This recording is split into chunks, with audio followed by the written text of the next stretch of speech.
Hello everyone. इस video में मैं फाइनल सीए के एएफएम सब्जेक्ट के सिक्योरिटी वैल्यूएशन चैप्टर से कनेक्टेड दो तीन कॉन्सेप्ट्स डिस्कस करूंगा। जैसे कि गवर्नमेंट सिक्योरिटीज, गवर्नमेंट बॉन्ड्स के और कमर्शियल पेपर वाले वाईटीएम के कॉन्सेप्ट्स थोड़े। चलिए स्टार्ट करते हैं। क्वेश्चन नंबर 28 से स्टार्ट करते हैं। पहले सिंपल समय, छोटा सा समय। RBI sold 91 days treasury bill of face value 100 at a yield of 6%. What was the issue price? Okay. अभी देखो यहां पे हमारे पास यील्ड है 6% और फेस वैल्यू 100 है और हमें पूछा गया है कि what is the issue price. तो आरबीआई बॉन्ड के केस में क्या होता है, हम एक प्राइस पे, मतलब आरबीआई एक प्राइस पे इशू करता है और उस प्राइस पे हमें यील्ड मिलता है एंड एंड में जो पैसे रिटर्न होते हैं वो फेस वैल्यू होता है। मतलब मैं ये बोल सकता हूं कि देखिए issue price plus yield is equal to face value, और जो फेस वैल्यू होता है वो 100 है। मतलब एंड में जो हमें पैसे मिलते हैं, रिटर्न जो मिलेंगे वो फेस वैल्यू मिलेंगे, एंड में फेस वैल्यू मिलेंगे। तो फाइन, तो लेट द इशू प्राइस भी एक्स, हम इसको एक्स ले लेंगे। यील्ड कहाँ कितना दिया है क्वेश्चन में? यील्ड दिया है 6%, 91 डेज ट्रेजरी बिल है 6%। तो एक्स यील्ड हमें हमारे इन्वेस्टमेंट पे मिलेगा। एज ए इन्वेस्टर मैं इशू प्राइस को इन्वेस्ट कर रहा हूं, तो एक्स पे मुझे 6% यील्ड मिलेगा and for 91 days.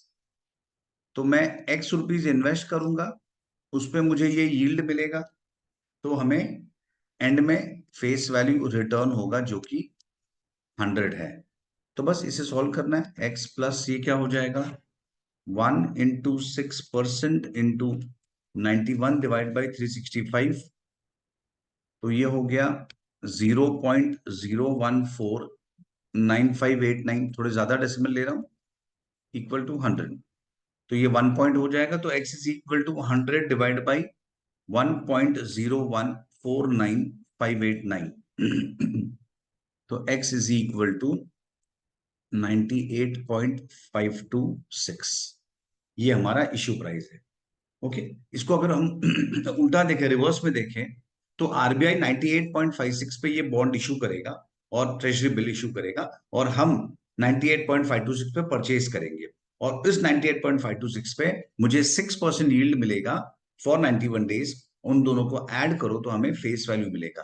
That's it. काफी सिंपल कॉन्सेप्ट है। इसको ये सिंपल लॉजिक से देख सकते हो या फिर फॉर्मूला अप्लाई करके भी कर सकते हैं। आई थिंक ये लॉजिक ज्यादा सिंपल है, तो इसे ही कंटिन्यू करते हैं। सेम वे क्वेश्चन नंबर 30 भी सेम लॉजिक पे बेस्ड है।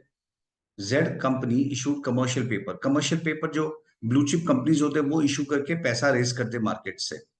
तो Z company issued commercial paper worth ₹10 crore as per the following detail. तो ये 10 करोड़ दिया गया है, ये उसका फेस वैल्यू है। Date of issue, what was the net amount received by the company on the issue of CP. I think इसमें data कुछ मिस हो गया, 1 सेकेंड, थोड़ा होल्ड करना। हाँ, अभी क्वेश्चन एडजस्ट हो गया। सी, डेट ऑफ इशू है 16 जैन, डेट ऑफ मेच्योरिटी 17 अप्रैल, और इन दोनों का जो डिफरेंस है वो है 91 डेज, जो क्वेश्चन में दिया गया है। इंटरेस्ट रेट भी दिया है 12.04। What was the net amount received by the company on issue of CP. Exactly same concept है जैसे हमने गवर्नमेंट बॉन्ड्स का किया, हम उसी तरीके से करेंगे कि इसका इशू प्राइस एक्स लेंगे हम। Let the issue price be X. Issue price plus जो यील्ड होगा वो हमारा एंड में फेस वैल्यू होगा जो हमें रिटर्न होगा। इशू प्राइस तो हमने एक्स ले लिया, यील्ड है उस एक्स रुपीज पे हम 12.04% रिटर्न कमाएंगे फॉर 91 डेज। तो हमें एंड में मिलेगा फेस वैल्यू जो कि 10 करोड़ है। ओके, जो कि 10 करोड़ है। That's it. इसे सॉल्व कर देते हैं, हो जाएगा answer 1 into 12.04% into 91 divide by 365। तो जो भी आंसर आया +1, तो ये हो गया 1 + 1, क्योंकि ये 1x है ना, 1x है, तो +1।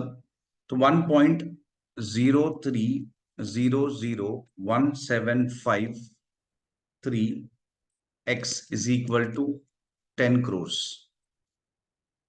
तो x is equal to 10 crore divide by 1.0300175 3। तो ये हो गया x is equal to 9.70857 crore. That means ये हमारा इशू प्राइस होगा। आई होप ये बेसिक कॉन्सेप्ट समझा है, ये दोनों सम का। ये दोनों सम इसी कॉन्सेप्ट पे बेस्ड है भाई। अच्छा, नेक्स्ट पे आते हैं। क्वेश्चन नंबर 29 ले लेता हूँ, छोटा सा समय, फटाफट हो जाएगा, टाइम नहीं जाएगा इसमें। क्वेश्चन नंबर 27, थोड़ा इसको एडजस्ट कर देता हूँ, 1 सेकेंड।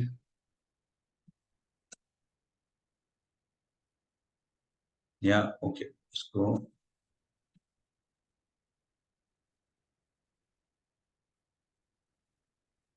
साइड में ले लेता हूँ थोड़ा, तो हम यहाँ पे मैं ये सब फिट कर पाऊंगा।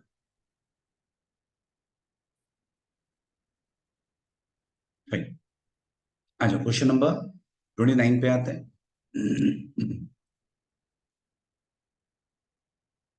Wonderland limited has access cash of 20 lakhs। हमारे पास इतना कैश पड़ा है इन्वेस्टमेंट के लिए, which it wants to invest in short term marketable securities. Expenses relating to investment will be 50,000। 50,000 का इन्वेस्टमेंट है हमारा। The securities invested will have a yield of 9%। ये हमारा यील्ड है। ध्यान रखो, जब भी यील्ड बोलते हैं तो yield is always calculated on cost price. Yield is always calculated on cost price. फिर the company seeks to advise as to the period of investment. हमें पीरियड ऑफ इन्वेस्टमेंट पूछा गया है, so as to earn a pre tax income of 5%। Fine, हमें pre tax income 5% चाहिए। Okay, देखो हमारे पास कितना पैसे पड़े, हमारे पास 20 lakhs है। तो अगर मैं 20 lakhs को इन्वेस्ट करता हूं, क्या यील्ड है 9%। तो 20 lakhs को अगर मैं इन्वेस्ट करता हूँ 9% यील्ड पे, यील्ड 9% यील्ड पे, जो कि एनुअल यील्ड है, इनटू इनटू कितने मंथ्स के लिए वो पूछा गया है, as to the period of investment, तो मैं एक्स मंथ्स के लिए इन्वेस्ट करूंगा। 20 lakhs को 9% पे अगर मैं एक्स मंथ्स के लिए इन्वेस्ट करूंगा तो ये मुझे रिटर्न मिलेगा। और इसमें मेरे 50,000 के कुछ एक्सपेंसेस भी है, तो मैं वो माइनस करूंगा।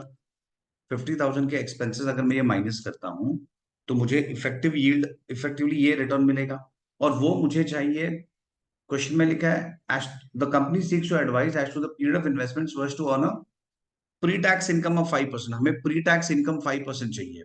मतलब मेरा जो इनकम होगा वो 20 lakhs पे 5% चाहिए return. This should be my main return, ये मुझे रिटर्न चाहिए। हो गया, दैट्स इट। तो ओके, ये देखिए ध्यान रखना, इसमें मंथ्स नहीं आएगा, क्योंकि ये मेरा मेरा एब्सोल्यूट है, 5% पर एनम नहीं है। यील्ड जो है वो एनुअल यील्ड ऑफ 9% है, पर ये जो है ये 5% मेरा एब्सोल्यूट यील्ड है। यहाँ पे मुझे मंथ्स नहीं काउंट करना है, दिस इज एब्सोल्यूट 5%, वो ध्यान रखना, यहाँ पे ये मिस्टेक हो सकता है। फाइन। तो कैलकुलेशन 20 lakhs पे 9% divide by 12, that is 15,000 x minus 50,000 is equal to 20 lakhs का 5% इज 1 लाख। तो 15,000 x इज इक्वल टू 1,50,000। तो x is equal to 10 months. Okay, तो ये हो गया हमारा period of investment. I hope first part okay है। सेकेंड पार्ट सेम ही है, पर सेकेंड पार्ट में क्या पूछा है, the minimum period for the company to break even. अब इस बार वो बोल रहे हैं कि टू ब्रेक इवन, हमें बस ब्रेक इवन करना है, तो कितने टाइम पे इन्वेस्ट करना होगा। तो सिंपल है, देखो सेम चीज चलेगा, ब्रेक इवन करना है ना, सब कुछ सेम होगा। 20 lakhs पे 9% फॉर एक्स मंथ्स, ये मैं ऑन करूंगा, पर उसमें मेरे एक्सपेंसेस भी है 50,000, और मुझे ब्रेक इवन करना है, मतलब ये निल होना चाहिए एक्चुअल प्रॉफिट। तो ये यहीं से कॉपी कर लेते हैं, 15,000 x minus 50,000 is equal to nil. That means 15,000 x is equal to 50,000। तो x is equal to 50,000 divide by 15,000, 3.33 months. तो ये हमारा 3.33 मंथ्स हो जाएगा। I hope this is okay. Fine. Okay, next हम पे आते हैं। आई होप ये कॉन्सेप्ट क्लियर हो गया है। एक क्वेश्चन नंबर 20, हम वाईटीएम के कॉन्सेप्ट पे आ सकते हैं कि यील्ड किस तरीके से कैलकुलेट करेंगे। या मैं एक काम करता हूँ, ये कॉन्सेप्ट में नेक्स्ट वीडियो में कवर करूंगा कि हम वाईटीएम कैसे फाइंड करेंगे। ओके, फिलहाल meanwhile you can revise this, जो मैंने ये कॉन्सेप्ट सिखाया है। ओके, चलो बाय।